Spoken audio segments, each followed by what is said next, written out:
그, 그러다가 이제 평범하게 직장 생활을 하다가, 그러니까 다른 활동가 하시는 분들 얘기 들어보면 이제 저 같은 경우는 별로 없고, 예전 학생운동 하셨거나 처음부터 이제 환경 문제에 관심 갖고 활동하셨던 분들이 많으신 것 같아요. 그래서 저를 보고 좀 특이하다라고 말씀하시는 경우가 있더라고요. 그래서 다른 건 아니고 2016년도에 폭염을 겪었는데, 보통 폭염하면은 2018년도 얘기하시거든요.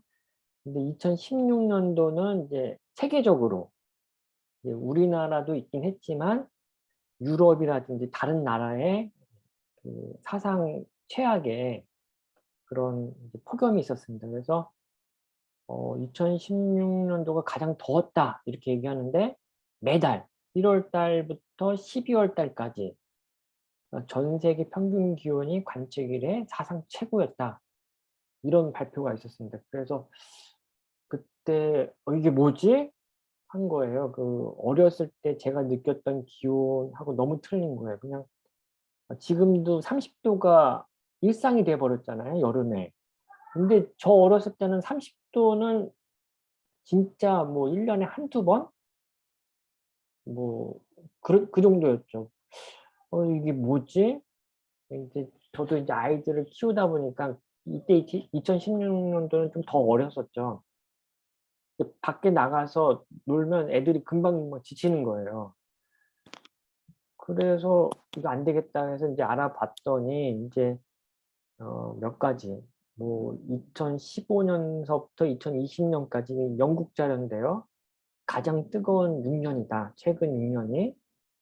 그런 자료도 있었고, 그때 제가 그냥 얼핏 책을 보니까 기후위기의 원인은 석탄발전소고, 이 석탄발전소를 없애기 위해서는 태양광을 해야 된다. 그래서 그 무작정 이제 검색해 보니까 환경운동연합에서 태양광 교실을 하는 거예요. 그래서 여기 찾아가 가지고 이제 교육을 받았습니다. 아, 태양광 해야겠구나. 그랬었고, 그리고 몇 가지 책도 보고, 그다음에 이제 이 국가가 매년 이제 온실가스 인벤토리 보고서라는 걸 발표를 하더라고요. 이 기후 변화에 대한 대응이 오래전부터 있었던 이야기라는 것을 이제 알게 됐고, 이제 좀 그때부터 조금씩 공부하기 시작했습니다. 그래서 2017년도에는 아예 퇴사를 해 버렸어요. 퇴사하고 어 '이렇게는 안 되겠다.' 여기 첫 장에 이제 낙엽, 근데 제 닉네임이 낙엽이거든요. 그래서 저도 이제 전반기가 끝나고 이제 후반기에 접어들었는데, 뭘 할 것인가가 아니라, 뭘 성취할 것인가가 아니라 인제 무엇을 남기고 떠날 것인가라는 그런 생각이 좀 나이 들면서 더 많이 들었던 것 같아요. 그래서 그럼 내가 뭘 남기고 떠날 것인가, 그거에 인제 좀 생각이 깊어지니까 인제 회사 일도 재미가 없고, 아 그래서 나와서 이제 태양광을 인제 직접 사업을 하기 시작했습니다. 이게 이제 여기까지가 제 이야기고요. 인제 여기서부터 인제 온실가스 얘기를 좀 드리겠습니다. 온실가스가 처음 얘기 나오기 시작한 게 1824년이더라고요. 아주 오래됐습니다. 그래서 온실 효과라는 것을 이제 그 조제프 프리에라는 물리학자가 이제 발견하고 이제 발표를 하죠. 그리고 그 이후에 58년, 1859년, 59년이네요. 이때 이제 실험으로 입증이 되고, 그리고 또 한참 후에 1950년대 말에 이제 과학계에서 이제 전체 이제 과학계에서 이제 확인을 하게 됩니다. 그리고 특히 이제 미국을 중심으로 해서 68년부터 미국을 중심으로 해서 이제 이것이 어 여기 그대로 읽어 볼게요. "인류는 전 세계로 확산된 공업 문명을 통해 자신도 모르는 사이에 거대한 지구 물리학 실험을 진행하고 있다. 이산화탄소 배출량 급증으로 초래된 기후변화는 인간에게 해악을 미칠 수 있다라고 이제 경고를 합니다. 그리고 나서 1988년에 이제 본격적으로 그때 우리 국정감사 비슷한 거 있나 봐요. 의회 청문회에서 이 나사의 연구소장이 지구온난화 문제를 거론했고, 그해 이제 처음으로 11월 유엔 기후변화 정부 간 협의체가 이제 구성이 돼서 모임을 갖기 시작합니다. 그리고 근데 이날은 이제 다 아시겠지만 우리 서울 이제 88 서울 올림픽이 있었을 때죠. 그때인데 그때 그 올해 인물 선정 타임지의 올해 인물에 사람이 아닌 처음으로 지구가 등장을 하기 시작했습니다. 그리고 1992년도에 니우 선언과 함께 유엔 기후변화 협약이 채택이 되고 이제 논의가 시작이 되죠. 그리고 나서 1997년 많이 이제 들어서 아시겠지만 이 교토 의정서가 이제 채택이 되고요. 이때는 선진국들 중심으로 42개 선진국들 중심으로 이 기후 변화를 대응하자. 근데 이때는 아예 하향식으로 너는 얼마큼 줄여 이렇게 각 국가한테 할당을 내렸어요. 그래서 안 하면 페널티 부과. 근데 이제 이 조항이 강력하다 보니까 몇몇 국가에서 불만이 나오기 시작한 거예요. 미국이나 뭐 일본 등등 해서 우리가 다 줄여봤자 전 세계 배출량의 22%밖에 안 되는데 이거 이렇게 강력하게 이렇게 페널티 이제 부여받으면서 우리 할 수 없다. 이제 그때 이제 중국이 급부상하죠. 중국이 급부상하면서 중국의 배출량이 늘어납니다. 지금도 뭐 거의 뭐 어마어마하게 배출하고 있죠.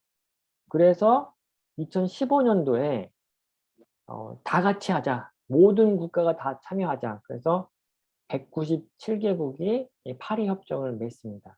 근데 이제 모든 국가가 참여하다 보니까 과거처럼 의무 준수를 강요할 수가 없는 거예요.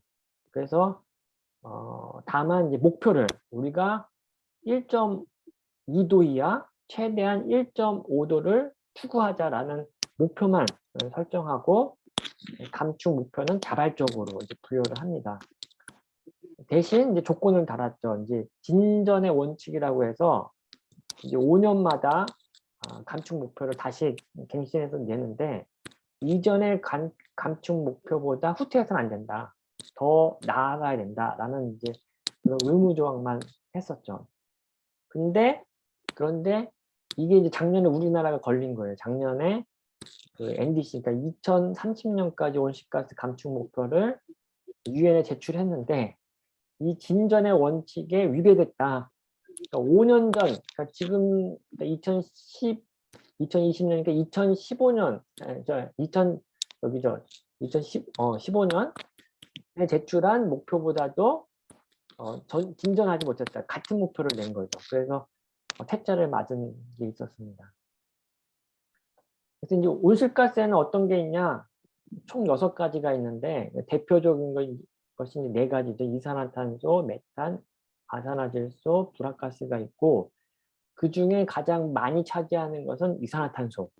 그래서 지금 탄소 중립이라고 얘기들 많이 하잖아요. 그러니까 온실가스는 이산화탄소다. 그리고 이 탄소를 줄이자. 그 이유는 이 온실가스 중에서 대부분은 이산화탄소로 되어 있기 때문입니다. 그리고 이것을 이제 이 대표적인 이제 온실가스 6개에 대해서 관리를 하는데 여기에 이제 그 지구 온난화 지수라는 것을 매겨요. 그래서 이산화탄소가 지구 온난화에 영향을 미치는 정도를 1로 두고 그 메탄은 계산해 보니까 21배, 아산화질소는 310배로 이렇게 계산을 하게 됩니다. 그리고 이걸 다 합쳐가지고 이제 CO2 환산량이라는 것을 계산해서 이제 총 배출량으로 산정해서 발표를 하는데 지금 보시면 이산화탄소가 1이고 나머지는 뭐 21, 310 이렇게 해서 숫자가 엄청 높잖아요. 높지만 이산화탄소의 양이 너무 많으니까 지금 앞에서 보신 것처럼 76%거든요. 그래서 이제 나머지들은 이제 거의 보질 않는 거죠. 지구 온난화 지수는 높지만, 그래서 저희가 이제 탄소를 많이 얘기하고, 그런데 최근에 이 메탄이 증가하면서 메탄도 이제 관심 사항으로 등장을 하게 됩니다. 근데 이 메탄의 특징이 뭐냐면, 이 기준은 기간을 100년으로 두고 본 거예요. 왜냐하면 이산화탄소가 100년 이상 공기 중에 남거든요. 그래서 한 번 배출하면 회수가 거의 어렵습니다. 100년간 지속되니까. 근데 메탄은 10년에서 20년 사이예요. 그리고 사라져요. 단기성 이제 온실가스죠. 근데 지금 이제 급박한 기후 위기 상황에서 이 메탄의 배출량이 많아지니까 이 지구 온난화를 더 이제 빠르게 이제 끌어당기는 거예요. 얘가 메탄이. 그래서 메탄을 단기적으로 지구 온난화를 막기 위해서 메탄도 시급하게 줄여야 된다. 이 목소리가 요즘 최근에 나오고 있습니다. 그래서 이제 이 이산화탄소가 그러면 대기 중에 얼마나 있냐, 이거를 이제 농도로 보는데, 이제 ppm이라고 해서 100만 분의 1로 해서 보는데, 지난 80년 동안 300ppm을 넘은 적이 없었대요. 그러니까 80만 년? 지난 80만 년 전이라는 건 뭐냐면 이때부터 빙하기, 간빙기가 시작이 됩니다. 그래서 이산화탄소의 농도가 높을 때는 간빙기, 이산화탄소의 농도가 낮아질 때는 빙하기. 그래서 한 8번 정도 이렇게 왔다 갔다 이렇게 10만 년 주기로 왔다 갔다 했었죠. 근데 300ppm을 넘은 적이 없었어요. 간빙기 때도. 근데 지금 작년 2019년 기준으로 해서 400ppm을 넘어섰죠. 근데 이따가도 이제 말씀드릴 건데, 이 400ppm이라는 거는 200만 년 전에 지구의 이산화탄소 농도라는 거예요. 그러니까 그때는 인류가 존재하지 않았었죠. 인류가 존재하기 이전에 지구 상태로, 지구의 이산화탄소 농도 상태로 이제 간 거예요. 그래서 요거를 조금 이제 다르게 좀 더 이제 세부적으로 보면, 과거에 이제 마지막 빙하기에서부터 1850년까지 약 2만 년 동안 95ppm이 상승을 했었고, 최근에 단 170년, 그러니까 1850년부터 현재까지 170년 동안 135ppm이 상승한 거예요. 근데 이걸 또 10년 단위로 보면 더 빨라지고 있어요. 더 많아지고 있어요. 그래서 1980년대는 15ppm, 1990년대는 15ppm 이렇게 증가했는데, 이것이 2000년 이후부터는 20ppm, 최근까지는 25ppm이 더 증가를 합니다. 더 그냥 급속도로 온실가스를 더 많이 배출하고 있는 거죠. 이거는 그 이산화탄소의 농도에 비례해서 지구의 기온이 상승하고 있다라는 것을 이제 표로 이제 보여주는 겁니다. 이 표가 좀 찌그러졌네요. 근데 여기서 이제 여기 이제 글씨로 적은 것이 있는데, 이게 세계 기상기구가 올해 이제 5월 달에 발표한 건데, 작년이 산업화 이전보다 1.2도 정도 상승을 했다고 합니다. 그리고 향후 앞으로 5년 중에 1년은 1.5도가 될 가능성이 40% 정도 된다고 해요. 근데 작년 말에 뭐라고 발표했냐면 1.5도가 될 가능성이 한 30% 정도 된다고 그랬었어요. 근데 지금 이제 이 발표할 때마다 이 가능성이 점점 좀 올라가고 있는 상황입니다. 그래서 요거는 이제 전 세계 온실가스 배출량을 그래프로 한 건데, 계속 늘어나고 있죠. 줄질 않고 계속 그냥 무한정 끝없이 올라가고 있습니다. 그래서 아까 설명드리긴 했는데 2000년 이후로 온실가스 배출량이 더 증가해요. 근데 그 시점이 언제냐? 세계화, 뭐 신자유주의, 무역 자유화 하면서 막 글로벌 이제 압박이 들어왔. 저희는 이제 IMF 그 이후에 이제 그러면서 뭐 세계 질서 해가지고 나왔었잖아요. 그 시점이에요. 중국이 성장하고 무역이 자유화되면서 온실가스 배출량이 더 급증하게 됩니다. 요거는 이제 누적 배출량이에요. 미국이 가장 많은 25%, 그다음 유럽 이제 그 유럽 연합에 가입한 국가들이 한 22% 정도. 그다음 러시아 6%, 뭐 중국이 12.7%, 일본이 4%, 한국이 1% 정도 이제 누적 배출했는데 대륙별로 보면 유럽이 33, 북미가 29, 아시아가 29. 아시아가 많이 늘었죠. 예. 예상과 다르게 아시아가 지금 북미랑 거의 같은 수준으로 누적 배출을 하고 있는 상황입니다. 예. 그다음에 이제 그럼 이 온실가스를 대체 누가 배출하느냐, 어디서 배출하고 있느냐? 이 에너지에서 한 73% 정도 에너지 분야에서 이제 화석 연료를 사용한 그 에너지 분야죠. 거기서 이제 73%고 산업 공정에서 한 5.2%, 그다음에 농업, 뭐 축산업, 토지 이용 이런 거에서 18%, 그다음 폐기물에서 한 3.2% 정도 지금 배출을 하고 있습니다. 이거는 이제 에너지 화석연료 소비량이에요. 온실가스 배출량과 이 화석연료 사용량하고 거의 같죠. 그래프가 같은 모양입니다. 그래서 이제 기후 위기에 대해서 이제 말씀을 드릴 건데, 이제 기후 위기 최근에 이제 제 6차 보고서가 발표가 됐어요. 그러니까 IPCC라고 기후 변화에 관한 이제 정부 간 패널 협의체인데 여기서 이제 거의 5년마다 이렇게 발표를 했는데 이번에는 좀 한 8년 정도 됐는데 시간이 얼마 안 남았다 우리에게. 그 1.5도 보고서가 송도에서 발표돼서 이제 채택이 됐을 때 그때 1.5도에 도달할 시기가 2030년에서 2052년 사이에 1.5도에 도달할 거다 했는데 그 시기가 한 10년 정도 앞당겨져서 2021년에서 그러니까 올해부터죠. 올해부터 2040년 사이에 1.5도가 넘을 가능성이 높다. 이렇게 해서 발표가 됐어요.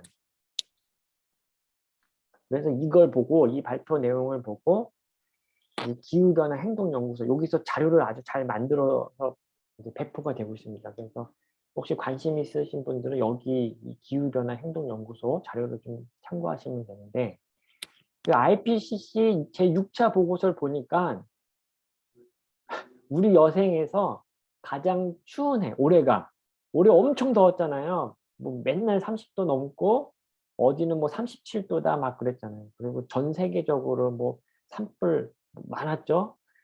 근데 올해가 가장 추운 해가 될 거라고 합니다. 표현을 아주 잘 쓴 것 같아요. 그래서 그 보고서의 이제 주요 내용인데 이 지금의 기후 변화, 이 변화는 수백 년에서 수천 년 동안 과거 전례가 없었던 그런 변화다. 그래서 지금 2011년부터 2020년까지 전 지구의 지표면 온도가 1.09도 상승했다라고 보고 있습니다. 2013년도에 이제 제 5차 보고서가 나왔었는데 이때는 0.78도 상승했다고 그랬어요. 그래서 10년도 안 되는 동안에 한 0.31도가 이제 상승을 한 거죠. 인천 송도에서는 0.87도가 상승했었다고 했을 거예요, 아마. 근데 그 사이에 이제 이렇게 금방 상승한 거죠. 그래서, 지금, 아까 말씀드렸던 현재 이산화탄소의 농도는 410ppm이고, 200만 년 중에 최대다. 그리고 이 50년 단위로 했을 때, 이런 온도 상승은 지난 2000년 중에 어떤 기간보다도 빠른 거다. 그리고 북극 해빙의 면적은 1850년 이후 최저 수준이고 그리고 늦여름, 그러니까 늦여름, 여름에 이제 해빙이 적겠죠. 이 빙하, 바다의 얼음을 그 해빙이라고 하는데 이게 1000년 중에 가장 최소다. 이런 거. 예, 이런 발표들이 있었습니다. 예. 그리고 이제 극한의 온도, 고온 현상이 발생할 거를 과거랑 비교해 본 거예요. 1850년에서 1900년대에 극한의 고온 현상이 50년 중에 한 번 발생했다면 그 극한의 고온이 발생할 비율도 현재는 이제 4.8배 정도 늘어났고 앞으로 1.5도 상승하면 8.6배, 2도가 상승하면 13.9배가 된다고 합니다. 4도 상승할 때는 39.2배. 그래서 요거 말고도 다른 자료가 있는데 이걸 종합해서 한겨레에서 보기 편하게 만든 자료입니다. 방금 설명드린 게 극한 기온 발생 빈도고 가뭄 같은 경우는 1.5도에 2.4배, 2도시 3.1배, 그 다음에 4도 상승할 땐 5.2배 이렇게 됩니다. 뭐 강수량, 그 다음에 강철량, 눈은 점점 더 적게 오는 거죠. 태풍의 강도는 점점 세지고 여기는 이제 조천호 박사님 아실 거예요. 그분 강의도 들으신 분들 계신데 항상 말씀하시는 것이 자연적인 기온 변화, 그러니까 가장 인류 역사상 가장 빨랐을 때가 100년에 4도 상승한 건데, 그러니까 1도 상승하는데 2500년이 걸린 거죠. 그런데 산업화 이후 지난 100년 동안 1도가 상승, 그러니까 25배가 빠른 속도다. 그리고 이거는 자동차 속도랑 비교하면 시속 100km 달리던 자동차가 2500km로 달리는 거고 비행기에 한 서너 배 정도 더 빠른 자동차가 더 빨리 달리는 그런 거죠. 그래서 지구상의 어떤 생명체도 경험하지 못한 빠르기, 위기다라는 이제 표현을 좀 하고 있습니다. 요 왼쪽 아래에 보시는 건 이제 그 빙하기 간빙기가 10만 년 주기로 돌아가던 건데 원래 이제 지금의 상태는 이제 간빙기에서 빙하기로 가야 되는 거예요. 근데 빙하기로 가질 않고 지금 A 지점에서 B 지점으로 올라온 거예요. 근데 여기서 좀 더 오르면 이제 2도가 되는데 2도는 지구 역사로 보면 250만 년 전 온도고 여기서 4도에서 5도 이상 상승하면 533만 년 전 지구로 돌아가게 되는 겁니다. 그걸 이제 표현한 그래프고요. 그 과학계에서 우려하는 것은 이 핫하우스, 그러니까 어떤 이 지구 시스템의 임계점이라는 게 있는데 이 임계점을 돌파해버리면 기온 상승으로 임계치를 돌파해버리면 회복할 수 없다.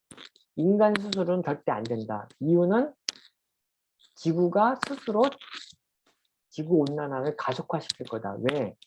지구 안에 많은 그 탄소가 있습니다. 메탄이라든지 그런 가스가 있는데 온도가 올라갈수록 그게 더 많이 분출되는 거죠. 지구가 품고 있는 그래서 돌이킬 수 없는 상황이 될 거예요. 이걸 가장 이제 과학자들이 걱정을 하는 거죠. 이것을 핫하우스 얼스, 핫하우스 지구 여기에 빠질 거에 대한 우려를 지금 많이 하고 있습니다. 그래서 그런 이제 그런 티핑 포인트가 있는데 여기 15개의 티핑 포인트가 이제 온도별로 있는 거예요. 1도에서 3도 상승했을 때 무너지는 지점들 그리고 그 여파로 또 3도에서 5도 상승했을 때 무너지는 지점들 5도 이상 됐을 때 무너지는 지점들 이제 돌이킬 수가 없는 거죠. 그리고 여기 이제 하단에 여기 피드백 루프 클라이메이트라는 사이트가 있는데 여기 영상으로 잘 표현이 됐는데 이 4가지 피드백 루프가 있다고 합니다. 대먹인 고리 더 악화시키는 거죠. 영구 동토층 그 365일 계속 이제 연중 얼어있는 땅이 녹기 시작했어요. 그러면 그 안에 있던 메탄이 이제 분출하기 시작하는 거죠. 과거에 거기가 저기 이제 온대 저기죠. 추운 지방에 사는 그런 나무들이 많았어요. 그 나무들이 이제 동식물들이 쌓여서 이제 탄소 상태로 이제 매장돼 있었는데 이것들이 이제 분출하기 시작하는 겁니다. 그리고 밑에 이제 알베도 이제 빙하인데, 빙하는 그동안 빙하의 역할은 햇빛을 반사해가지고 지구 밖으로 열이 이제 나가도록 하는 역할을 했거든요. 근데 빙하가 녹으니까 빛을 반사하지 못하고 어두운 바다가 이제 빛을 흡수하죠. 그러면서 해수면이, 그러니까 바다의 온도가 점점 상승하는 거예요. 그리고 숲은 지금 뭐 보시면 아시잖아요. 기온이 올라가니까 산불, 그 다음에 입마름병 이런 것들로 숲이 지금 사라지고 있어요. 근데 숲이 불타면서 이산화탄소를 배출하죠. 태우니까. 그리고 숲이 그동안 이산화탄소를 흡수했잖아요. 흡수해서 보관하고 있었는데 그 역할을 못하는 거죠. 그러면서 더 기온이 올라가고 더 올라가고 이렇게 되는, 숲이 파괴되면서 대기, 수증기도 온실가스의 한 종류라고 합니다. 근데 이건 자연적인 거기 때문에 이제 저희가 과학자들이 계산을 안 한 건데, 이제 해수면의 온도가 올라가니까 수증기가 이제 바다에서 많이 올라가죠. 그럼 대기 중에 수증기가 많아질 거고 기온이 상승할 거고 또 상승하면 또 수증기가 많이 올라갈 거고 이 많은 수증기가 나중에는 태풍을 더 강력하게 만들고, 예, 이렇게 해서 이런 현상들이 있다고 합니다. 그리고 이거는 이제 최근에 발표된 그 제6차 보고서를 기준으로 봤을 때 이 해빙의 소멸 시점이 한 1.6도로 본 거예요. 그런데 이 제6차 보고서에 시나리오가 있거든요. 거기에. 그 시나리오들이 모든 시나리오, 그러니까 인간이 어떻게 온실가스를 감축하느냐에 대한 그 시나리오인데 어떤 시나리오도 다 1.5도가 상승할 걸 전망하고 있어요. 그래서 지금 이 부분도 이제 과학자들이 상당히 많이 우려를 하고 있습니다. 아까 이제 숲에 대한 걸 말씀드렸는데, 우리나라는 약 7년마다 서울시 면적만큼 사라지고, 세계적으로는 2년마다 우리나라 전체 면적의 산림이 지금 사라지고 있다고 합니다. 이 원인에는 뭐 아까 산불도 있지만, 그 육식, 이제 축산업을 하는데, 뭐 이제 닭 키우는데, 뭐 땅도 필요하지만, 소를 키우기 위해서 그 사료 있잖아요. 사료를 재배하는데 또 많은 면적을 차지하는 거예요. 그래서 나무를 베고 특히 아마존 같은 데 그러죠.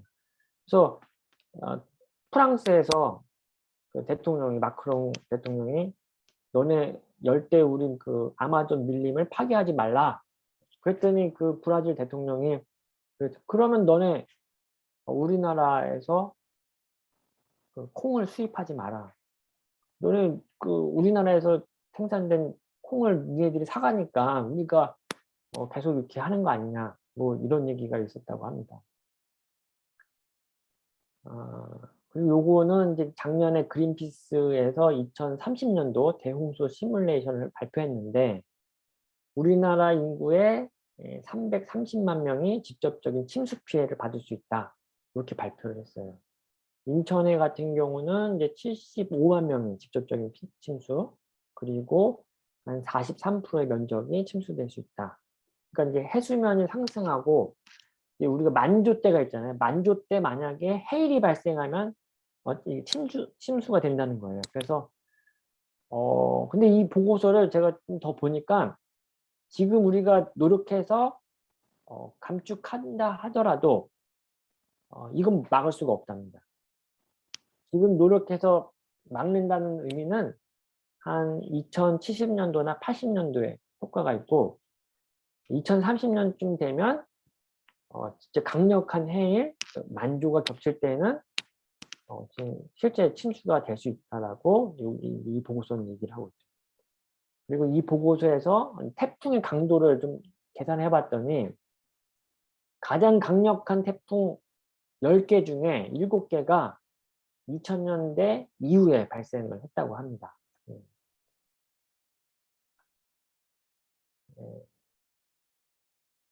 그리고 예, 이제 탄소 예산에 대해서 말씀드릴게요. 탄소 예산이 되게 중요한데 1.5도 상승까지 남은 그러니까 우리가 배출할 수 있는 탄소량을 계산한 거예요.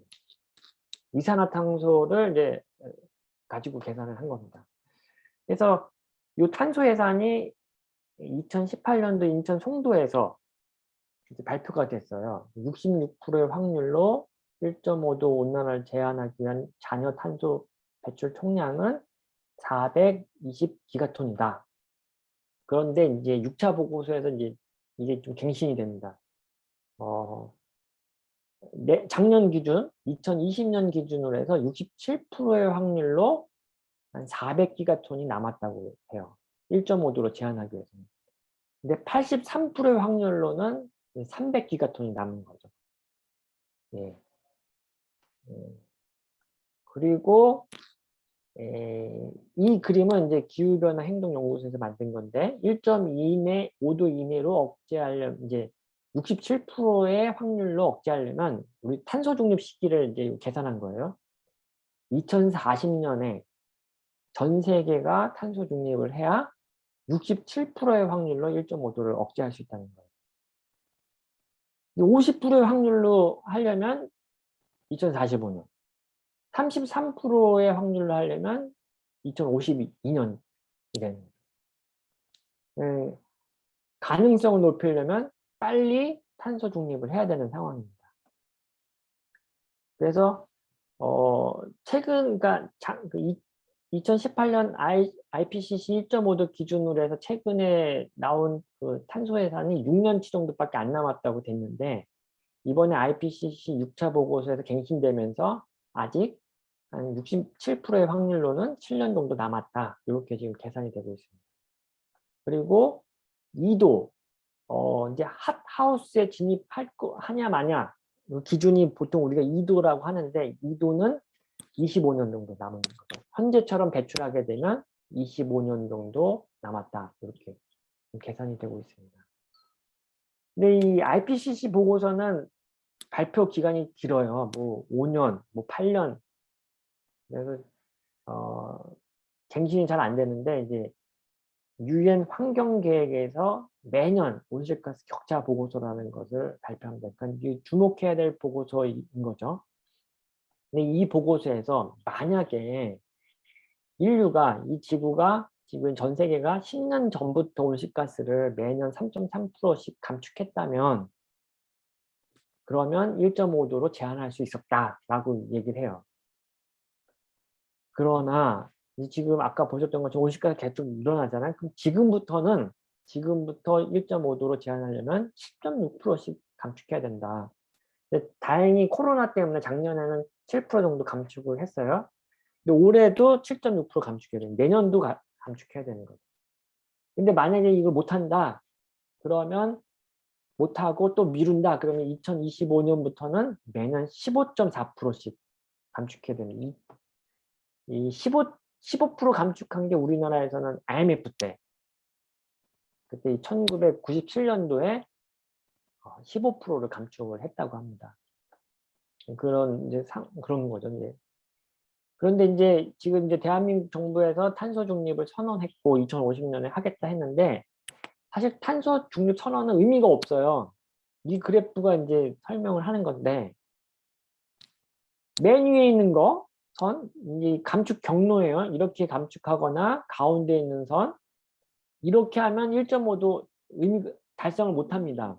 제한할 수가 없어요. 이렇게 가서는 1.5도를 지킬 수 있는 유일한 경로는 밑에예요. 그러니까 2050년 탄소 중립 시기가 중요한 게 아니라 우리가 매년 탄소를 7.6%씩 과감하게 급격하게 감축을 해야지만이 1.5도로 제한할 수 있는 상황이 되는 겁니다. 이 그래프가 이제 그 우려하는 걸 정확히 보여주는 건데 현재 전 세계가 제출한 온실가스 감축 계획을 가지고 계산해 보면 2100년도에 2.8도에서 3.2도로 상승을 한다고 합니다. 지금 현재 그 정부의 정책으로는 안 된다는 거예요. 아무것도 안 한다. 아무것도 안 하면 이제 4.1도에서 4.8도가 되는 거고 1.5도로 가려면 이렇게 급격하게 떨어뜨려야 되고 2도는 그보다 조금 더 완만하게 가야 되는 거죠. 그래서 우리나라는 이산화탄소 그 온실가스 배출에서 이산화탄소의 비중이 90% 가장 높고 메탄이 적습니다. 그리고 에너지에서 한 86%, 87% 정도 하고 있고요. 가장 특이한 점은 우리나라가 그 배출량, 누적 배출량은 뭐 세계적으로 적을 수 있지만 기후 악당 국가로 이제 지목이 돼요. 이유는 그 이명박 정부 때 녹색 성장법 해가지고 뭐 저탄소 녹색 성장 하겠다, 뭐 국가 비전으로 제시해서 2020년까지 전망치대를 BAU 대비 30% 줄이겠다 했는데 박근혜 정부 때 이걸 폐기해버려요. 그리고 2030년으로 연장시키죠. 그리고 이명박 정부 말기에 신규 석탄 7기를 승인하고 이제 민간 자본 투여해가지고 그리고 해외에 석탄을 많이 투자를 합니다. 뭐 광산 개발한다고 막 여기저기 자원 개발한다고 투자했잖아요. 그리고 1인당 온실가스 배출량 가파른 증가 2배 이상 늘었으니까 그런 이유로 2016년에 기후 악당 국가가 되죠. 요거는 이제 배출 순위. 전 세계로 지금 보면 2016년 기준 세계 11위. OECD 국가에서는 5번째 제일 많이 배출하고 그 다음에 총 배출량은 1990년 대비해서 142% 증가했고 1인당은 아까 말씀드린 것 2배 이상. 지금은 1인당 배출량이 14.1톤으로 되게 엄청나게 높은 수준입니다. 그리고 이제 다른 국가들하고 비교한 거고요. 누적 배출량 지금 22 정도 된다. 요거는 이제 공적 자금에서 수출입은행, 다 이거 국민 세금으로 운영되는 그 공적 기관들이잖아요. 거기서 한 11조 정도 해외에 석탄에 투자했다. 해외 석탄에 투자하니까 여기 여기 인도네시아 환경운동가들이 이제 다른 나라, 우리나라에 석탄 발전 투자하지 말라, 석탄 발전소 짓지 말라고 이제 항의하는 그런 거죠. 이거 얼마 안 된 거죠, 이 사진. 그리고 또 이제 이것도 이제 인도네시아, 뭐 호주 그런 이제 환경단체에서 워싱턴 포스트지에 이제 광고를 내죠. 그린 뉴딜 한다고 해놓고 왜 해외에다가 우리나라에다가 석탄을 투자하냐, 중단해라라고 이제 이런 것들을 이제 청소년들이 강하게 비판을 했어요. 그랬더니 한겨레 신문에 이런 기사가 이제 당시 이제 문재인 정부에서 그린 뉴딜 하겠다, 기후 위기 이제 대응하겠다. 근데 발표를 했는데 온실가스 감축 목표가 없는 거예요. 그러면서 무슨 친환경차 뭐 해서 이제 대기업들 밀어주는 그런 사업들만 발표하고 뭐 기후 위기 대응하겠다고 해놓고 이제 감축 목표 없이 이제 발표하는 거예요. 요거 이제 작년에 한전에서 베트남하고 인도네시아의 석탄 발전소를 작년에 이제 투자 승인합니다. 그러니까 뭐 그린 뉴딜 하겠다고 해놓고선 지금 이런 걸 하는 거죠. 그래서 이제 요 기후 위기 비상행동 활동가하고 이제 멸종조항 활동가들이 요 한전 앞에서 이제 시위를 했던 사실입니다. 에너지 전환 이제 오늘 그 2번째 주제인데요. 에너지 전환에 대해서 말씀드리면 이건 그냥 제 개인적인 생각이에요. 에너지 전환이라는 거는 저도 이제 처음에 공부할 때 이제 태양광, 풍력이 착한 에너지와 나쁜 에너지에 그 관련된 그 책이 있었어요. 그래서 태양광, 풍력을 착한 에너지로 봤지만, 근데 실제는 그 안에 들어가면 100% 친환경은 아니다. 그러니까 인간이 만든 거니까 완벽한 건 없잖아요. 다만 우리가 그러니까 덜 나쁜 에너지로 바꾸지 않으면 마치 정치에서 우리가 투표를 안 하면 더 나쁜 놈이 다 헤쳐먹는 것처럼 지금 이제 이런 에너지 문제도 지금 우리가 가만히 있으면 지금 석탄과 원자력이 우리나라의 그 전력에서 가장 큰 비중을 차지하거든요. 그럼 나쁜 에너지 다 해먹는 거예요. 기후를 망치는 거고 인류의 생존을 더 어렵게 한다는 거고요. 그래서 이제 이 에너지원의 전환이 필요한데 이것은 석탄, 석유, 가스, 원자력에서 재생에너지, 태양광, 태양열로 덜 나쁜 방법으로 이런 걸 확대해 나가야 되는 상황입니다. 그런데 지금 우리가 쓰고 있는 만큼 재생에너지를 전환한다는 건 어려워요. 너무 많습니다. 이거 다 설치 못해요. 이거 설치하면 진짜 환경 파괴 논란이 불거질 수밖에 없습니다. 그래서 소비의 전환도 필요하다. 소비의 전환은 이제 과거에는 이제 성장이 미덕이었어요. 성장을 위해서 소비를 많이 하고 생산을 많이 하고 그랬죠. 그러나 그건 이제 지속하지가 않으니까 이 지구가 감당할 수 있을 만큼 소비를 줄여야 된다. 그 지점을 우리가 한계점을 지정해야 된다. 그런 거죠. 그 다음에 또 우리가 담을 수 있는 햇빛과 바람만큼만 소비하자. 소비하는 만큼 햇빛과 뭐 태양광과 재생에너지 하는 게 아니라 우리가 담은 만큼만 소비하는 규제가 필요하지 않는가. 우리 지금 24시간 불 켜놓는 게 너무 일상이잖아요. 근데 이제 앞으로 그러면 안 되겠다라는 생각이죠. 필요할 때만, 꼭 필요할 때만 불을 켜는 거죠. 에너지 정의라는 것이 있습니다.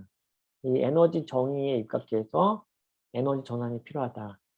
과거 석유, 석탄, 가스는 일부 자본들이 독점을 했죠. 그들이 자본들이 이제 조금 먼저 이런 걸 알고 가서 이제 뭐 깃발 꽂듯이 그래서 거기서 캐낸 석유를 독점적으로 이제 한 건데 사실은 그건 다 우리 모두의 것이잖아요. 근데 그런 1%의 자본이 사유하고 그것으로 인해서 발생한 뭐 기후위기, 환경파괴 이런 문제들은 사회화돼서 이제 대부분의 우리 시민들이 그걸 피해를 겪고 있는 거죠.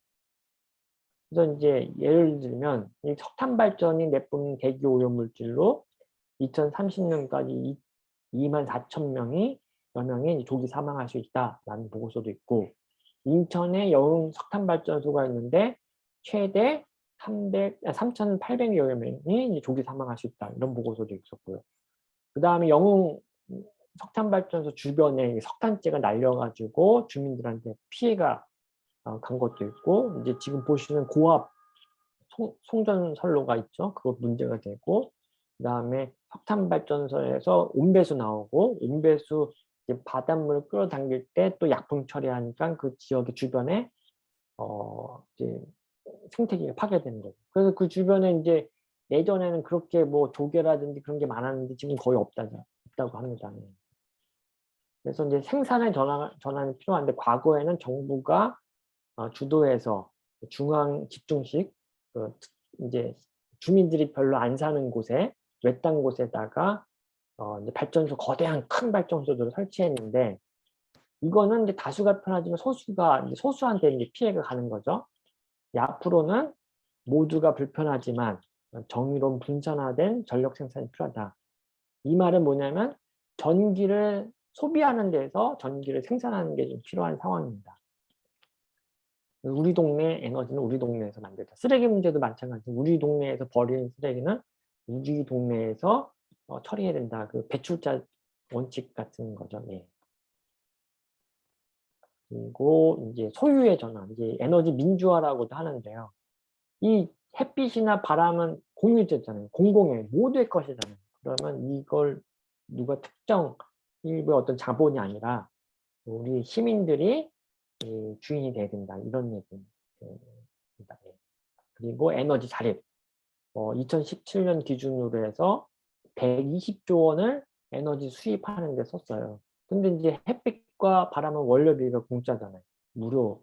이 무료인 햇빛과 바람에 대해서 우리가 지금 120조 정도 그 정도의 이제 비용을 지불하면 이 돈이 결국은 지역에 이제 순환될 수 있다는 겁니다. 이제 원전에 대해서 말씀을 드릴 건데요. 원전은 절대 안전하지 않다. 절대 안전한 원전은 존재하지 않다라는 건데, 요거는 이제 후쿠시마 2011년도에 그 지진으로 인해서 쓰나미가 발생했고, 쓰나미가 원전을 덮치고 원전이 폭발하는 사고였습니다. 폭발하는 장면이고요. 근데 우리나라는 어떠냐? 우리나라는 세계 최고 수준의 원전 밀집지래요. 그래서 고리에 이제 월성과 거기 382만 명, 월성이 132만 명, 영광에 114만 명, 뭐 어마어마하죠, 인구수가. 그 후쿠시마 때는 이제 17만 명 정도가 반경 이제 30km 이내에 있었는데 고리 같은 경우는 382만 명이죠. 비교할 수가 없는 면적당 원전수도 우리나라가 가장 세계에서 제일 많고 그리고 핵폐기물 문제가 있죠. 미래 세대에 이거 10만 년 이상 정리해야 되거든요. 누적 1.6만 톤 정도가 지금 임시 저장소에 보관되어 있는 거죠. 근데 매년 900만 톤 이상의 핵폐기물이 지금 발생하고 있습니다. 그러니까 이게 이제 지금 정의롭지 못한 거죠. 그리고 우리 탈원전이라고 하는데 이 탈원전이 아니에요. 문재인 정부가 발표한 거는 신규 원전을 건설하지 않겠다. 그리고 수명을 연장하지 않겠다. 그 수명이라는 건 30년인 거예요. 그러면 이걸 해서 보니까 30년 수명을 인정하고 하면 2080년까지, 그러니까 60년 동안 원전이 있는 겁니다. 그러니까 탈원전이 아닌 거예요. 예. 근데 이걸 가지고 지금 이제 막 보수 언론에서 계속 이제 문제를 지적하고 있는 거죠. 예. 이게 탈원전 때문에 저기 나라가 망할 것처럼 이렇게 얘기를 하고 있는 거예요. 이제 사례인데요. 여기서 퀴즈를 드릴게요. 퀴즈 세 개의 문제가 있는데 요 세 개 각각 문제 맞추신 분들한테 요 지금 기후정의라는 책을 좀 선물을 드릴 건데 요거는 제가 남동 희망공간에다 갖다 드릴게요. 3권. 그래서 퀴즈를 좀 잘 맞춰주시면 네, 좋겠습니다. 그래서 우리가 이제 전기요금이라고 하는데 전기요금 고지서 받은 전기요금이 아니고 정확한 표현은 전력 사용요금, 전력요금이에요. 그래서 전기라는 표현은 그냥 에너지의 한 종류를 전기라고 하고 이 전기 에너지를 전력이라고 합니다. 그래서 이 전력의 단위는 와트, 단위 시간당 할 수 있는 일의 양을 이제 전력이라고 하는데 예를 들어 30W짜리 전구를 우리가 사가지고 샀다고 하면 이것의 의미는 이 전구가 1시간 동안 최대 30W의 전력을 소비하는 거예요. 그래서 이제 1000W를 1kW라고 하고 1000kW를 1MW, 1000MW를 1GW라고 합니다. 그래서 그 전기 에너지 양, 전력량을 이제 이제 와트 아워라고 표시를 해요. 그래서 예를 들어 30W짜리 전구를 3시간 동안 켜면 곱하기 3을 합니다. 그럼 이제 90W 아워를 전력을 소비한 거예요. 여기에 이 전력 소비량에 우리가 이제 요금을 이제 지불하는 거죠. 이것도 이제 같은 게 단위가 됐죠. 예를 들어서 냉장고 같은 경우는 이제 전국 평균 보니까 시간당 40W를 쓰는 거예요. 근데 이제 냉장고는 가동될 때가 있고 온도가 내려가면 멈추잖아요. 그래서 이제 보니까 그런 것들 고려해서 보니까 이제 연간 35만 와트 아워 정도 소비를 하는 겁니다. 가장 이제 전력 소비량이 많은 거는 이제 에어컨. 에어컨이 시간당 1430와트 정도 쓰네요. 예, 그래서 이제 최근이 아니라 매년 인천시가 미니 태양광 설치 사업을 발표하는데 300W짜리가 있고 600W. 600W는 300W짜리 2개를 설치하는 거예요. 그래서 80% 정도까지 지원을 해주고 자부담 20%고 그리고 최대 90%라는 거는 이제 모여서 여러 가구가 같이 신청하면 90%까지 지원해 준다. 그럼 자부담 10% 나눠주겠죠. 그래서 이제 그럼 이 300W짜리 태양광이 그럼 얼마나 전력을 생산하느냐? 매달 30.9 kWh 정도 생산하고 1년으로 따지면 394 kWh 정도 생산합니다. 이걸 어떻게 계산하느냐? 월 전력량은 이제 우리가 1년 태양광을 분석해 보니까 1년은 우리나라의 경우에는 일평균 3.6시간 정도 생산한다. 근데 봄하고 여름 때는 뭐 5시간, 6시간 이상도 생산을 하는데 가을하고 겨울에 이제 흐린 날이 많다 보니까 이제 그 발전 시간이 줄어요. 그래서 이제 평균 해보니까 3.6시간 정도 되는데 이렇게 곱하면 이제 월 전력량이 생산량이 나오는 거고 1년 전력 생산량은 3.6시간 곱하기 365 하는 겁니다. 그렇게 하면 이제 나오죠. 그럼 요거 오른쪽에 있는 거 뭐냐? 1가구. 1가구가 요 1가구라는 건 평균이에요. 전국 평균인데 그 2인이 살 수도 있고 3인이 살 수도 있고 4인이 살 수도 있고 모르는 거죠. 하여튼 뭐 1가구가 221kWh를 매달 써요.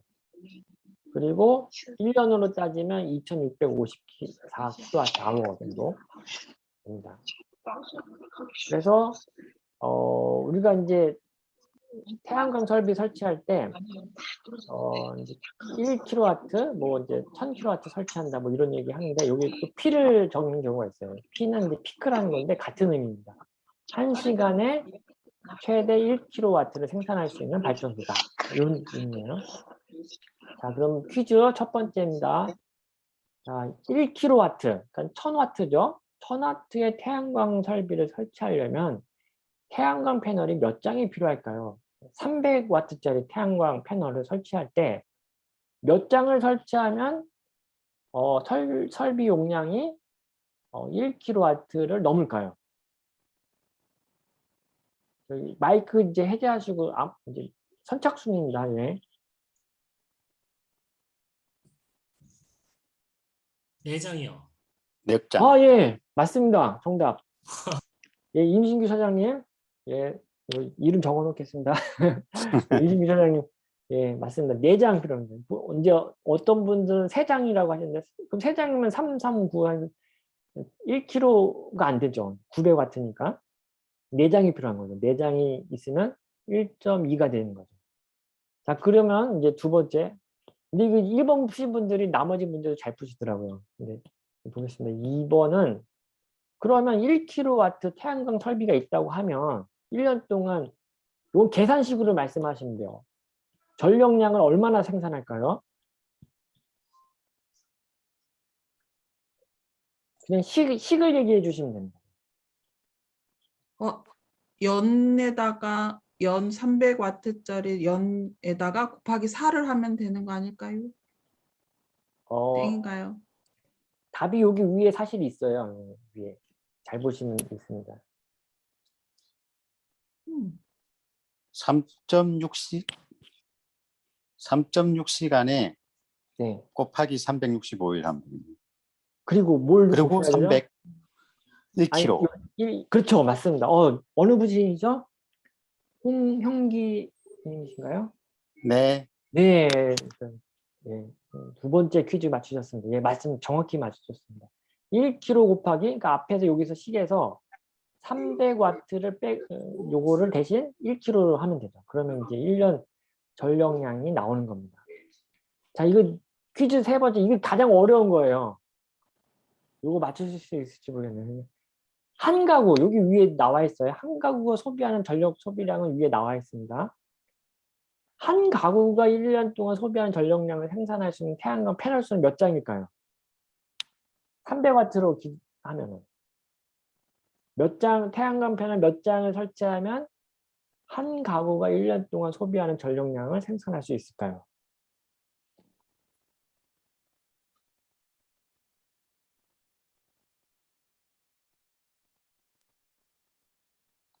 그러니까 뭐에 있구나.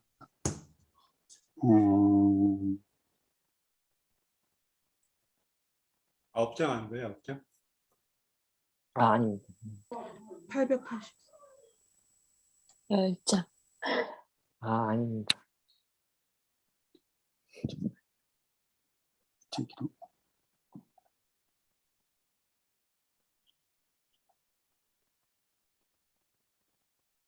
용량으로 그냥 얘기해 주셔도 돼요. 장수로 얘기 안 하시고 그러면 용량으로 몇 킬로와트가 필요하다 이렇게 얘기하셔도 됩니다. 근데 힌트는 여기 있는 걸 거꾸로 계산하시면 돼요. 앞에 여기 식이 있는데 이제 여기는 곱하기잖아요. 나누기를 하시면 돼요. 나누기를. 계산기로 해야 돼가지고. 네, 계산기로 하셔서. 6장 이야기했나요? 아니요, 6장 아닙니다. 거의 가까워졌습니다. 6장 거의. 7장. 네, 맞습니다. 7장. 네, 축하드립니다. 그러면 감사합니다. 네, 이경희님, 그 다음에 홍형기님, 네, 임신규님께서 세 분께 이 기후정의 책, 요즘 핫한 책인데 이거 선물로 드리겠습니다. 네. 그래서 감사합니다. 네, 요 퀴즈를 보겠습니다. 퀴즈 풀이식인데, 요즘에는 이제 기술이 좋아져가지고 400W짜리 패널도 있고 500W짜리 패널도 있어요. 근데 여기 미니 태양광은 옛날 오래전 패널인데 300W를 보통 설치하고 300W 패널로 기준으로 하면 1kW 설치할 때 한 4장 정도 필요하고 400W는 패널 3장이 좀 필요합니다. 1년 생산량은 이제 곱하기 3.6 곱하기 365 하면 이제 1년 전력 생산량이 나오고요. 한 가구 기준으로 했을 때는 이제 나누기를 하는 거죠. 이렇게 2654 나누기 365일 나누기 3.6 하면 약 2kg 정도, 2kW. 2kW는 300W로 계산하면 7장, 400W로 하면은 줄겠죠. 5장만 있으면 되는 거예요. 500W면은 4장이면 되고 점점 좀 줄어드는 거죠. 필요한 장수가. 그러니까 한번 이제 계산을 하실 수도 있어요. 그러니까 우리 집이 한 달에 얼마 정도 전력을 사용하고 1년 동안은 총 얼마 정도 사용하는데 우리 집에서 소비하는 전력량을 태양광으로 한다 그러면 태양광 패널이 몇 장 필요한가? 요거 계산이 되는 거죠. 그래서 이제 이런 인천시가 미니 태양광 사업을 하지만 실제 미니 태양광을 설치하는 가구는 그렇게 많지 않습니다. 그래서 보시면은 에어컨 실외기는 이렇게 많은데 뭐 빛 반사다, 뭐 이제 위험하다, 뭐 미관상 좋지 않다, 막 그러면서 이제 여기 남동구에 제가 오늘 찍은 겁니다. 오늘 남동구 어느 아파트 단지 가가지고 찍었는데 이렇게 에어컨 실외기 많은데 미니 태양광은 없어요. 미니 태양광의 위력은 태양광 발전의 위력은 요즘에 최근에 이제 이건 이제 2년 전 기사인데 원전 한 4기 몫이다. 요건 최근이에요. 최근에 우리가 전력 총 수요에서 지금 태양광이 한 11% 정도 차지하고 있다. 이렇게 지금 나옵니다. 지금 전력 수요가 여기 보시는 것처럼 떨어졌다가 이렇게 올라가거든요. 한여름에는 이렇게 되고 한겨울에는 반대가 돼요. 이게 올라갔다가 여름에 떨어졌다가 이렇게 그때는 난방을 많이 사용하기 때문에. 근데 과거에는 여기 이제 피크가 전력 피크가 이렇게 올라갔었어요. 위로 이렇게. 그런데 이제 태양광 설치가 많이 되면서 2시 이제 12시부터 뭐 이렇게 3시까지 여기가 이게 쑥 들어갑니다. 이때 이제 태양광 발전을 하는 거죠. 이 효과가 무슨 효과가 있냐면 정부가 이 전력 피크를 기준으로 해서 발전소들을 세워요. 근데 전력 피크라는 건 1년에 며칠 안 돼요. 한여름에 이제 몇 번 이렇게 하고 이제 겨울에 이제 몇 번 있는데 그때를 위해서 발전소를 하나 계속 추가를 하는 겁니다. 근데 발전소가 하나 짓는데 4조 5조예요. 원전 하나 세우는데 한 5조입니다. 5조. 그런 국민 세금이 거기에 이제 들어가는 거죠. 근데 이 태양광을 설치를 많이 하면 이 전력 피크가 낮아지니까 더 추가적인 예비 전력을 위해서 발전소를 설치할 필요가 없는 상황이 됩니다. 그리고 인천 햇빛발전 협동조합 사례인데 주한 도서관 위에 100km, 만이산 친환경 연동조합에 50kW 정도 세웠고요. 1년에 한 5천만 원 정도 발전 수익이 있고 조합원이 한 400명 정도 계시는데 거의 최근 이제 3년 동안 7%씩 배당을 드렸어요. 한 구자에 10만 원인데 10만 원이니까 7천 원 정도 드린 거죠.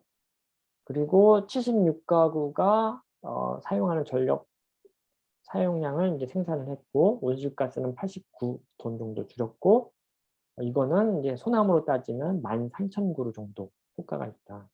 그리고 인천에는 이제 밑주월 햇빛발전 사회적 협동조합이 3기 정도의 발전소를 보유하고 있고 계양구와 부평구, 서구에서 이제 햇빛발전 협동조합이 추진 중에 있습니다. 이 협동조합이라는 거는 협동조합 기본법이 있습니다. 거기에 이제 정의가 나와 있고 이제 조합원의 권익과 지역사회에 공헌하는 이제 조직이다. 그리고 공동으로 소유하고 민주적으로 관리하는 사업체다.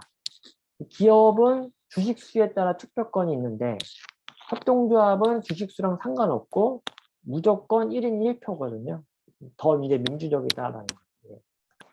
그리고 이제 이 협동조합이 생겨난 또 배경에는 에너지 협동조합이 생겨난 배경에는 후쿠시마 원전 사고가 있었고 그 다음에 원전 주변의 마을 주민들 피해 그리고 송전탑 아니 쓰지도 않는 전기 때문에 우리 동네에서 쓰지도 않는 전기 때문에 송전탑 이거 큰 사건이었잖아요. 왜 송전탑을 건설하느냐 그러면서 이제 이런 것들이 있었죠. 그래서 전국의 햇빛발전 협동조합은 한 60개, 13,000여 명의 조합원, 85억 원 정도 투자금 150개 정도의 발전소, 12메가 정도 규모고 이 햇빛발전 협동조합은 조합원 출자금에서 공공부지를 임대해서 발전소를 세우는 겁니다. 그리고 요거는 이제 아파트 단지에 이제 대여 사업으로 지붕에 이제 태양광 올리고 공공전기료를 약 1년에 5천만 원 정도 절감했다. 이런 얘기가 있고요. 그리고 해외에서는 대표적인 사례죠. 덴마크 3세 섬에 21개의 풍력발전소가 있는데 지역 주민이 14개를 소유한다. 라는 그런 소유했다라는 얘기죠. 인천 상황 넘어가서 인천은 이제 온실가스 배출률이 전국에서 2번째입니다. 이유는 영흥의 석탄발전소 때문인데 2004년 대비해서 2배가 증가했어요. 그때 이제 들어온 겁니다. 125기 2004년, 345기 2008년, 565기 2014년. 그래서 정확히 2배가 돼요. 그래서 총 배출량의 반을 영흥석탄화력발전소가 배출하고 있다. 그 영흥석탄발전소는 세계 7위 규모이고 국내에선 3번째로 크다. 그 외에 황산화물, 질소산화물, 먼지, 온배수 문제, 많은 이제 환경 문제가 있는 거죠. 그런데 이제 전력 소비량을 보니까 전력 소비량은 전국에서 한 9위 정도인데 전력 생산량은 전국에서 1등이다. 2.47배를 생산을 한다고 합니다. 1은 우리가 쓰는 건데 1.47은 서울과 경기도에 갖다 주는 거죠.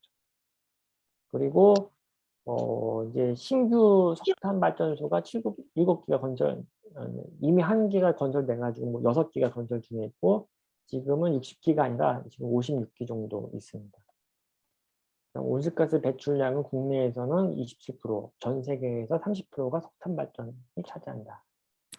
그 석탄 발전소하고 LNG 발전소를 비교한 건데 이유는 이제 이따가 설명드릴 건데 사실 여기 있습니다. 이유는 LNG 복합화력이 저기 인천에 더 많아요. 8.5기가. 그런데 LNG 복합을 가동률이 적어요. 100일 중에 한 30일 정도만 가동하고 석탄 발전소는 100일 중에 한 80일 정도 가동을 하고 있습니다. 근데 왜 그러냐? 석탄이 싸기 때문에.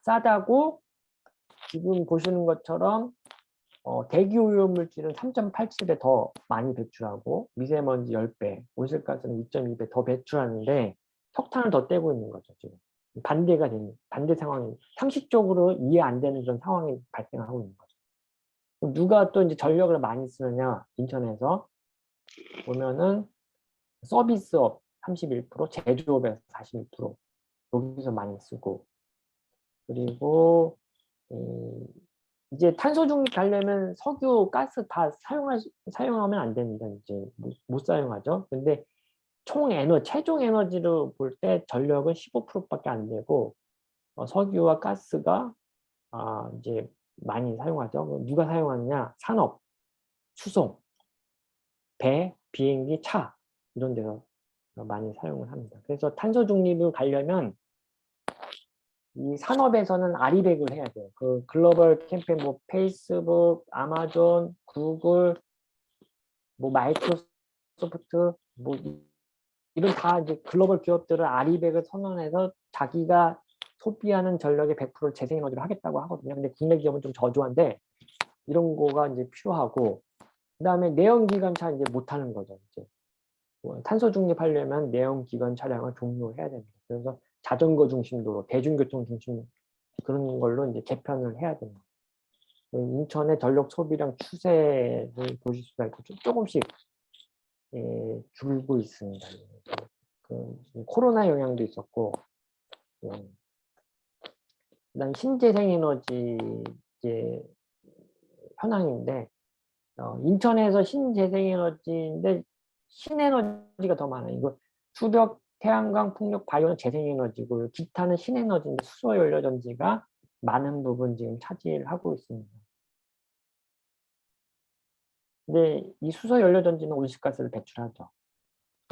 그리고 전력 소비에서 아까 말씀드렸던 내용이고, 전력 소비량을 기준으로 해서 인천에서 재생에너지 순수 온실가스를 배출하지 않는 비중은 0.82%. 그 다음에 바이오는 이제 온실가스를 배출하거든요. 요거까지 합치면 1.79%, 수소연료전지까지 합치면 5.82%가 전력 소비량에서 차지하는 비중입니다. 그리고 이제 우리 마을 단위로도 이제 아리백이 필요하죠. 기업만 하는 것이 아니라 우리 동네에서 소비한 전력이 우리 동네에서 생산되려면 90메가 동별로 90메가와트의 발전소가 필요합니다. 해외 사례 보면 유엔에서는 1.5도 부합하기 위해서는 2030년까지 모든 50국가가 2030년까지 단계적 폐쇄를 해야 되고, 그리고 비OECD 국가, 나머지 국가들은 2040년까지 석탄을 폐쇄해야 된다. 이것은 과학이다라고 이제 유엔 사무총장이 발표를 했죠. 그래서 대부분의 유럽 국가들은 2030년 전에 석탄을 폐쇄할 예정입니다. 네덜란드고, 유럽에서 최근 10년간 석탄, 원자력, 가스 모두 감소했는데 특히 석탄이 42% 감소했고 재생에너지가 58% 증가를 했습니다. 영국은 아주 고무적이죠. 여기 8년 만에 40%에서 2.1% 줄였습니다. 그 다음 이제 재생에너지가 47% 정도 차지하고 그러면서 온실가스를 31.7%를 감축을 했습니다. 독일도 재생에너지 비중이 52%를 넘었고, 그리고 이 탈석탄법을 작년에 제정했는데 이게 2년 동안 수기 과정을 모든 다양한 이해관계자들이 참여하는 그 수기 과정을 거친 거예요. 그러면서 빠르면 2035년, 늦어도 2038년까지 완전히 폐지하겠다. 그리고 피해 지역에 400억 유로, 우리나라 돈으로 54조 원을 지원하겠다. 정의로운 전환을 하겠다. 이런 걸 발표했습니다. 원전에 대한 거 아까 말씀드렸고, OECD 평균하고 비교한 거고요. 재생에너지가 최근 10년 동안 이제 85% 해서 일부 나라에서는 이미 태양광 풍력이 가장 싼 에너지가 됐습니다. 이게 파리시의 탄소 중립 계획인데, 아까 말씀드렸던 것처럼 에너지를 지금처럼 쓰면서 재생에너지 전환하는 건 안 되거든요. 그건 못 합니다. 근데 파리시는 2050년까지 모든 에너지, 총 에너지를 50% 전력만이 아니라 석탄 석유 다 50% 이상 이제 소비를 감소하고 나머지 50%를 재생에너지 100%로 하겠다. 이 얘기입니다.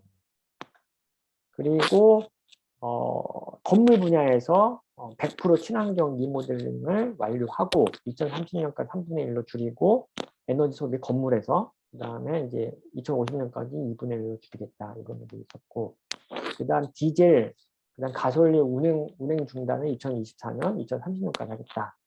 그리고 이제 현재 이미 100% 이제 자전거 친화적인 도시로 만들어 놨고요. 그다음에 이건 이제 식품에서 이제 우리가 소비하는 그런 식단에서 이제 온실가스 배출량, 탄소 발자국을 계산한 건데 이것도 채식주의 식단으로 전환하겠다 이런 내용들이 있고, 이런 변화에 이제 시민들이 큰 대중 새로운 거버넌스 이렇게 해서 25,600명의 시민들이 참여하는 거버넌스를 구축을 했고, 그리고 기후 기금이 필요하잖아요. 그리고 녹색 채권 같은 거 발행을 했습니다. 이게 내용 요약된 거고, 태양광에 대한 오해와 진실이 좀 있어서 이거 간단하게 이 유튜브 채널로 해서 이제 많이 나왔는데 뭐 중금속이다. 근데 이제 팩트 체크해 보니까 중금속은 없다. 그리고 뭐 이거 닦을 때 약품을 쓰는 거 아니냐, 그 독성으로 인해서 다 땅이 오염되는 거 아니냐, 그리고 거짓말이고요. 물로 세척하고 인천 햇빛이나 햇빛발전소 한 번도 청소 안 했어요. 그냥 비가 오면 청소되는 거, 발전량에 전혀 지장 없습니다. 세척제, 세정제 사용하지 않아요. 아예 사용. 예. 이미 유통하고 있는 세정제들은 다 국제 표준에 맞는 거고, 전자파 우리가 쓰고 있는 일반 가정보다도 못합니다. 전자파 많이 없고요. 그냥 빛 반사율, 그냥 건물 외벽보다도 못해요. 예. 빛 반사도 거짓, 가짜 뉴스입니다. 이 원인이 그 국민의당, 자유한국당 옛날 거기서 이제 국정감사 때 이제 발표한 내용이, 이게 이제 막 유튜브 보수 언론, 그다음 유튜브에서 이제 회자되면서 지금까지도 이제 태양광에 대한 가짜 뉴스가 아직도 나오고 있고요. 기후 정의 마지막 단어인데 이제 올해 아까 드리기로 했던 선물 기후 정의 책에 대한 거고, 여기 중요한 책입니다. 여기 넣었던 거고요. 이거 무슨 얘기냐면 상위 1%가 1인당 배출하는 온실가스가 74톤이고, 부유한 이제 부자죠. 부자 10%가 23.5톤. 근데 이 배출하는 거 비중을 보면 상위 1%가 총 배출량의 15% 차지해요. 그리고 상위 10%가 총 배출량의 48% 이렇게 차지하죠. 그러니까 중간이 44% 차지하고, 그러면 하위 50%가 차지하는 양은 얼마냐? 7%밖에 차지 안 합니다. 그럼 누가 온실가스를 줄여야겠어요? 그래서. 근데 이제 UN 그 환경계획에서는 1.5도 맞추려면 1인당 배출량을 2.1톤으로 줄여야 된대요. 근데 우리나라는 1인당 배출량이 14.1톤이에요. 인천 21.8톤. 누가 줄여야겠어요? 여기 가난한 나라에서 줄여야 되나요? 이제 부유한 나라에서 줄여야 되나요? 네. 그죠. 그 다음에 기후 난민. 1초에 1명. 다 이 온실가스 배출과 무관한 나라들이 거기서 난민들이 발생하고 있는 겁니다. 그 다음에 이제 필리핀에서 하이엔 그 태풍 왔을 때 6,300명이 사망했고, 그러자 이제 필리핀에서 쉘, 엑슨모빌 석유 회사들 대상으로 법적 도덕적 책임을 요구한다 이렇게 발표를 했죠. 독일에서는 최근 기후변화 대응법이 위헌이다. 다음 세대의 자유권을 침해한다. 위헌 발표를 합니다.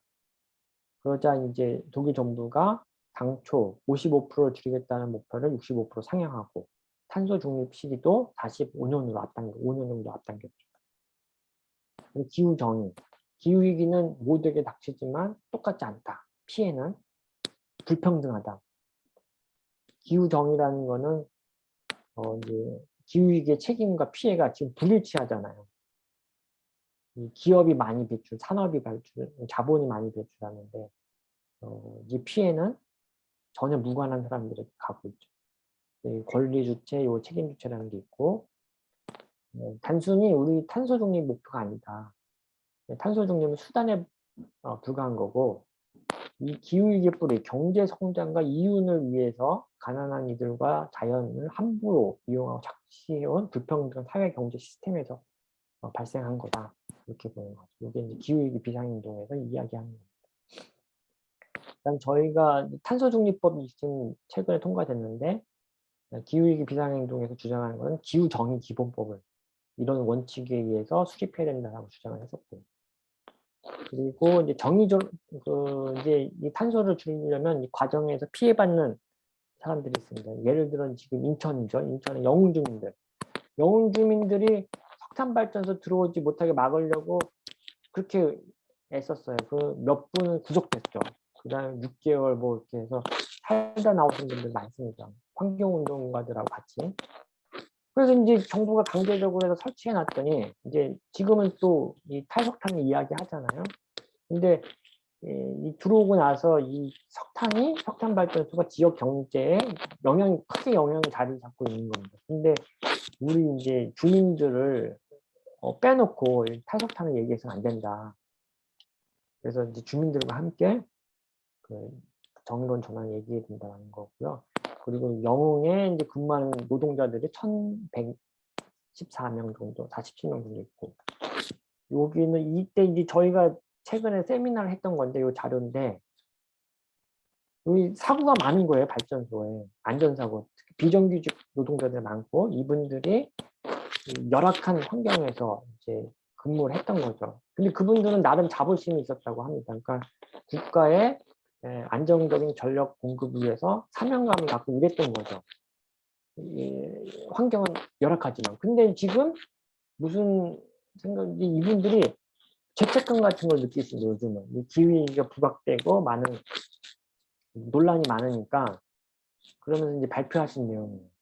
근데 그것이 이분들 선택이 아닌 거였죠. 이거는 무관한 거였죠. 어쩔 수 없는, 그때 당시에 사명감 갖고 하셨던 분들인데, 이런 거에서 이제 우리가 정의로운 전환을 이야기해야 된다는 거고요. 그다음 요거는 이제 최근에 녹색평론 읽기 모임인데 거기서 읽은 건데, 좀 간단하게 말씀드리면, 이 지금 6번째 대멸종에 대한 이야기가 많이 나오거든요. 근데 이 대멸종의 위기, 이거는 자본주의에서 발생한 건데 대체 무엇이 문제란 말인가 하면서 저자는 이제 천연물의 극단적 사유화를 원인으로 본다. 인간이 내 것이라고 할 수 있는 것, 사유화할 수 있는 것이 무엇일까? 이거는 노동 투입의 결과이고, 우리는 이것을 천연물과 비교해서 인공물이라고 부르는데, 혼자 만들면 만든 사람이 소유가 되고, 함께 만들면 노력과 기여의 정도에 따라서 인공물을 소득으로 환산해서 나누면 된다. 그러나 천연물은 인간이 만들지 않았다. 그리고 천연물이 없으면 인간은 살 수 없다. 대표적인 것이 토지이고, 토지는 사람이 만들지 않았다. 필요하다고 양을 늘릴 수도 없는 거고, 자동차가 없으면 불편하지만 토지가 없으면 생존 자체가 불가능하죠.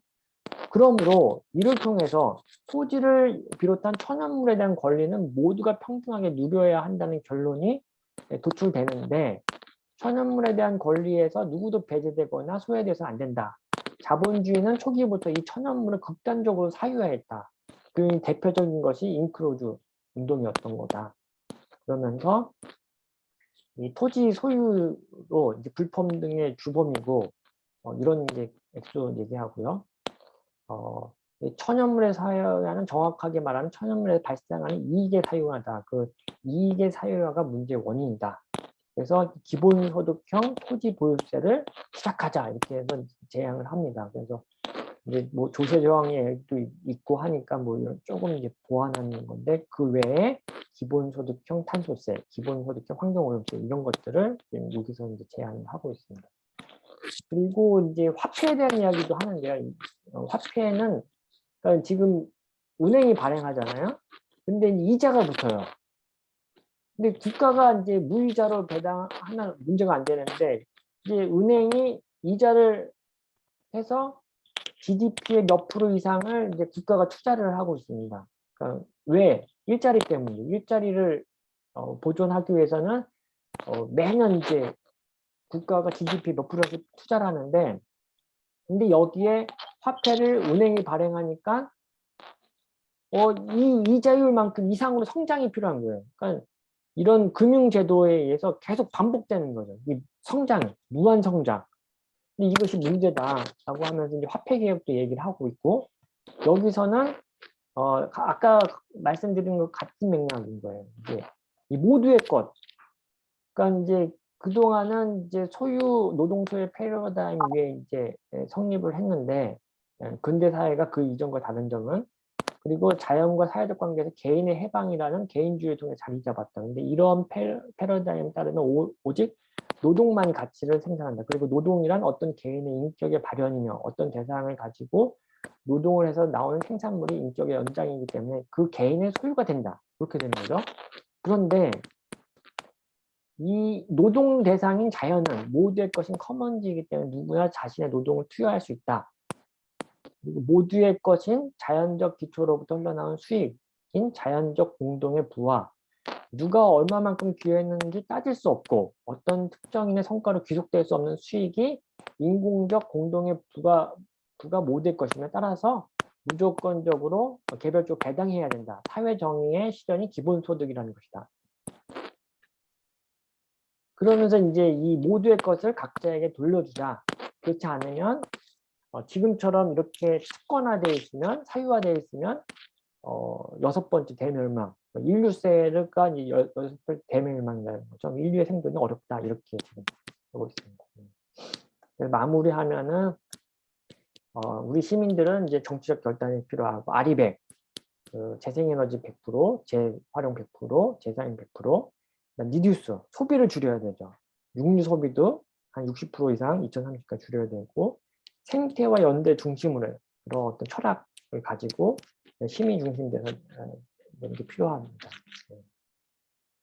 그래서 이제 이 청소년들이 이제 기후 행동을 주도했는데 어른들이 안 되겠다.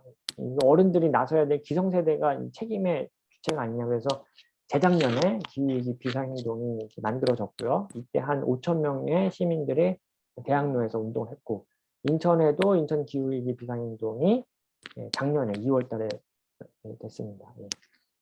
만들어졌고 이제 올해는 이제 정의로운 2030년까지 탈석탄을 해야 되는데 정의롭게 해야 된다. 이런 걸 행동을 했었고 영흥 석탄발전소까지 도보 행진하면서 이제 또 운동도 했었고요. 그리고 9월 24일은 글로벌 기후 파업인데 이제 그레타 툰베리부터 해서 청소년들이 주도하는 이제 전 세계적인 운동인데 과거에는 뭐 600만 명, 700만 명이 참여를 했었다고 합니다. 근데 이제 우리나라에서는 25일 날 저기 전국적으로 기후위기 비상행동에서 지금 당장 기후정의 해가지고 1인 시위를 할 예정입니다. 그래서 서울에 한 버스 정류장이 한 6천 개 정도 있는데 거기에 이제 가서 한 사람씩 서 있겠다는 거예요. 그 대규모 1인 시위. 관심 있으신 분들은 참여해 주시면 고맙겠습니다. 마지막 장, 지금 현재 상황이죠. 우리는 자손들한테 이제 돈을 주겠다, 물려주겠다, 유산을 주겠다 하지만 더 이상 살 수 없는 환경을 지금 만드는 거죠. 이상입니다. 예.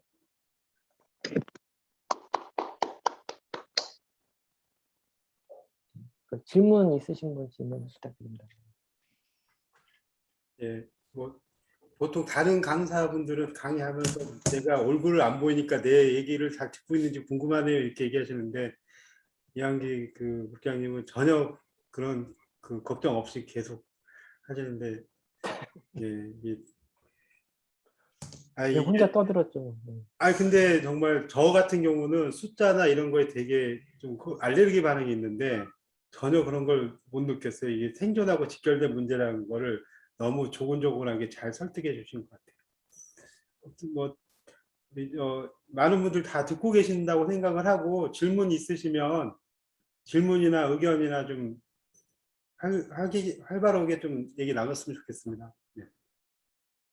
네, 저희 집에 미니 태양광을 달았는데요. 그게 한 6년 됐는데 뭐 보완할 사항이 있나요? 패널 수명은 보통 20년에서 30년, 최근에 나오는 그 이상도 쓰고 하는데 6년 전에 설치하셨으니까 패널은 이제 한 20년 정도 쓰신다고 보시면 될 것 같고요. 이제 부품에 인버터가 있습니다. 인버터 수명이 보통 5년 정도거든요. 근데 저희가 갖고 있는 그 발전소들이 다 5년 넘었어요. 근데도 잘 되더라고요. 그래서 인버터가 잘 작동이 안 되면 이제 인버터를 교체하는 것이 좀 필요할 것 같습니다. 그 다음에 이제 전선이 이제 오래되면 부식되거든요. 녹슬거든요. 그래서 전선 같은 건 이제 교체할 필요가 있으면 이제 하고요. 예. 그게 전반 이제 검토를 한번 해봐야겠네요. 그 다른 시도 이제 좀 적극적인 시도는 아예 그 AES 하는 전담 기구를 만들어 가지고 그 비용까지도 이제 그 지자체가 부담해서 점검도 해주고 그래요. 이제 저희도 이제 인천시에 이런 것들을 요구를 해야죠. 이제 설치가 많이 되면. 예. 고맙습니다.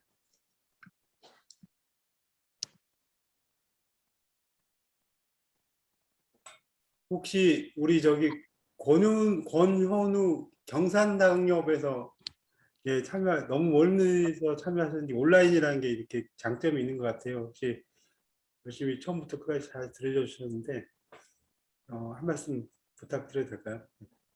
네, 저는 경남 양산에 살고 있고요. 양산에도 기후위기 비상행동이란 그 단체가 있습니다. 해서 함께 저도 참여하고 있고요. 뭐 기후위기 관련된 강연은 저도 좀 많이 듣고 또 함께 또 참여하고 있는 그런 상황입니다. 그런데도 오늘 이 시간을 제가 조금 참여하게 된 건 지역에서 기후위기를 극복하기 위한 그런 행동들에 있어서 어떤 지역적인 의지를 가져가는 게 좋을까 싶은 고민에 혹시 또 인천에서는 어떤 방식의 또 운동을 하고 있는지 그게 궁금해서 제가 오늘 들어오게 되었고요. 사실 내일 저희 지역에서 이현정 빙글 소장님 오셔가지고 기후위기 강연을 하거든요. 그래서 이현정 소장님 때문에 오늘 프로그램을 알게 돼서 참여하게 됐습니다. 그래서 전국적으로 지금 우리뿐만이 아니라 전 세계적으로 기후위기에 대한 그런 인식이 많이 높아져 있고 또 극복하기 위한 노력하고 있는데 저도 함께 참여하고 노력하도록 그렇게 해보겠습니다. 오늘 강연 정말 감사합니다. 감사합니다. 감사합니다. 전국적인 문제가 아니라 세계적인 문제인 것 진짜 느낄 수 있을 것 같아요. 또 말씀 막 해주세요.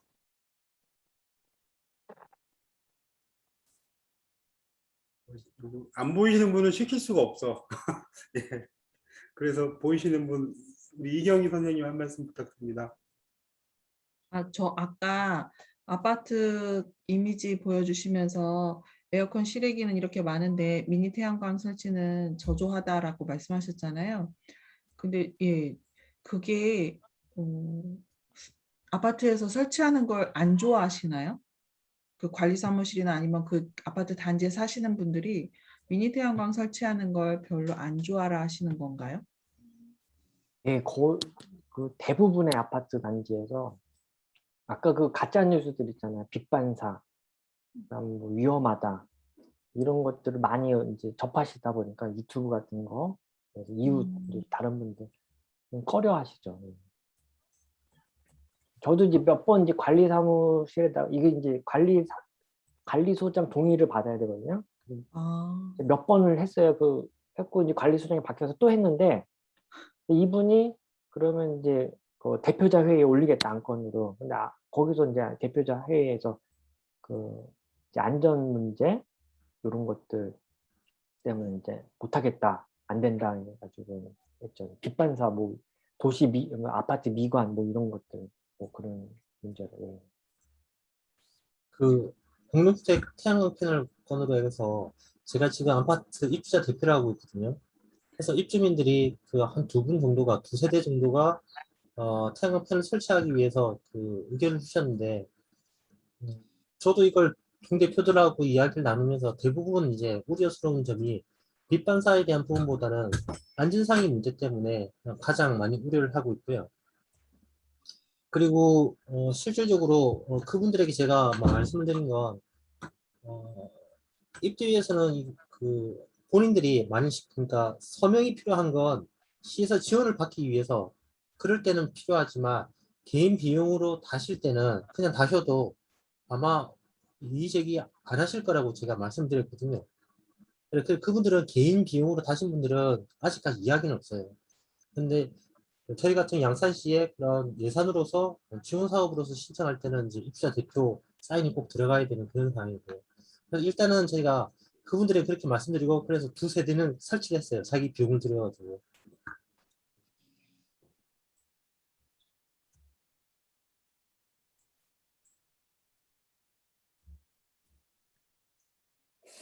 다른 분 또 의견 주십시오.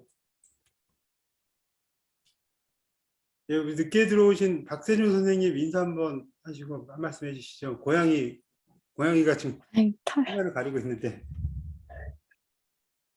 죄송합니다. 오늘 고양이 좀 어떻게 쳐봐요. 신청을 해놓고 좀 늦었고요. 집에 고양이가 있는데 여기서 자꾸 이렇게 소리가 나니까 이 앞에 계속 왔다 갔다 하네. 좀 늦게 와서 잘 들었고요. 좀 이제 기후위기와 관련해서 좀 관심 가지고 있고 좀 열심히 많이 관심 갖고 좀 배우고 들으려고 합니다. 예. 예,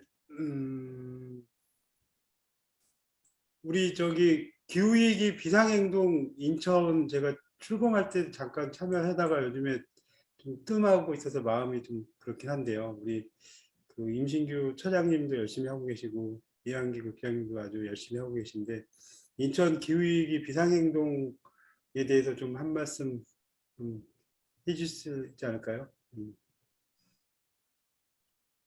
예, 요즘 열심히 하고 계신 우리 임신규 처장님 네. 한 말씀 해주시죠.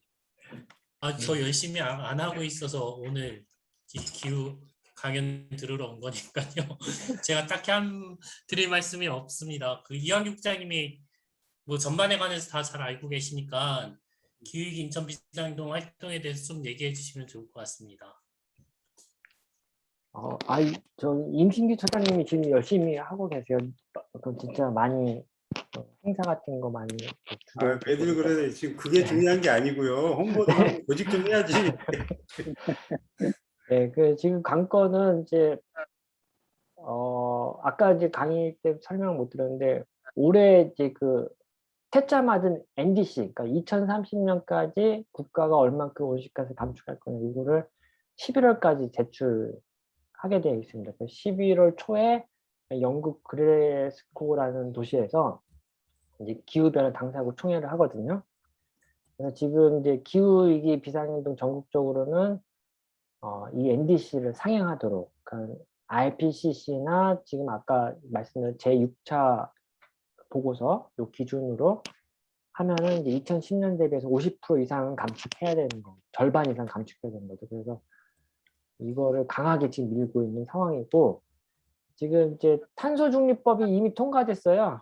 통과돼가지고 좀 걱정이 좀 많습니다. 저희가 요구한 건 기후정립법인데 이거를 이제 나중에라도 이제 개정할 수 있도록 이제 지금 거기에 힘쓰고 있습니다.